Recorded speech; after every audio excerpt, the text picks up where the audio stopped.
አንድ ረመዳን የተሰጠ እንደዚህ ትልቅ ሰው እንድትከላ ሆዱን የሚቆጣጠር ሆዱ የማይገዛው በረሃብ እንኳን የሚኖር እየተራበም ዳዕዋ የሚያደርግ የተራበ ጂሃድ የሚያደርግ የተራበ ዳዕዋውማ ነብዩ ሰለላሁ ዐለይሂ ወሰለም የሰራው ነው። አቡበከር ዑመር ዑስማን የሰሩት ነው። ህብረተሰብ መገንባት ማለት እኮ ነው። ዳዕዋ ህብረተሰብ መገንባት ነው። ዳዕዋ ማለት ይሄ ነው። ይሄ ዳዕዋ ማለት ይሄ ከሆነ ትልቅ ይሄን የሚያህል ከሆነ الجهاد في سبيل الله የምትባለው እዛ ላይ ነጥብ ነች እኮ الاسلام رساله الدعوه وليس رساله الجهاد የጂሃድ رساله እኮ አይደለም እስላም رساله الدعوه يا أيها النبي إنا أرسلناك شاهدا ومبشرا ونذيرا وداعيا إلى الله بإذنه وسراجا منيرا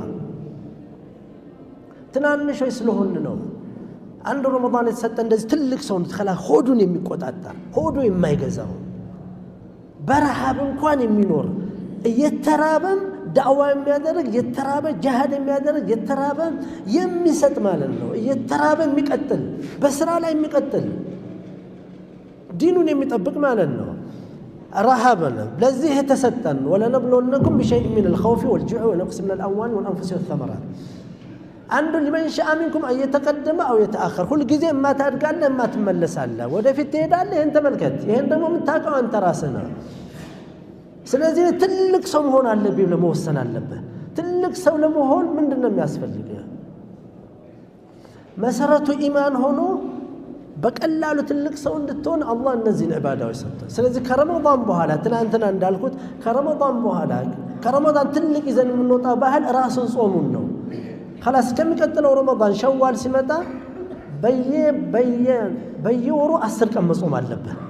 10 ቀን መጾም ከቻልክ በየወሩ ትልቅ ሰው ትሆናለህ። በቀን አንድ ጁዝ መቅራት ከቻልክ ራሱ አንድ ጊዜ ማለት ነው ከቻልክ ትልቅ ሰው ትሆናለህ። 5 አውቃት ሶላት ከሰገድክ ከነሱ ጋር ተያዝ ሱናዎች ከሰገድ ትልቅ ሰው ትሆናለህ።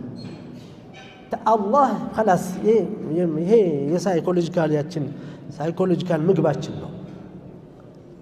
ታድጋለህ አይ ነፍስያ ታድጋለህ ትልቅ ሰው ትሆናለህ ትለወጣ መለወጥ ማለት ይሄ ነው።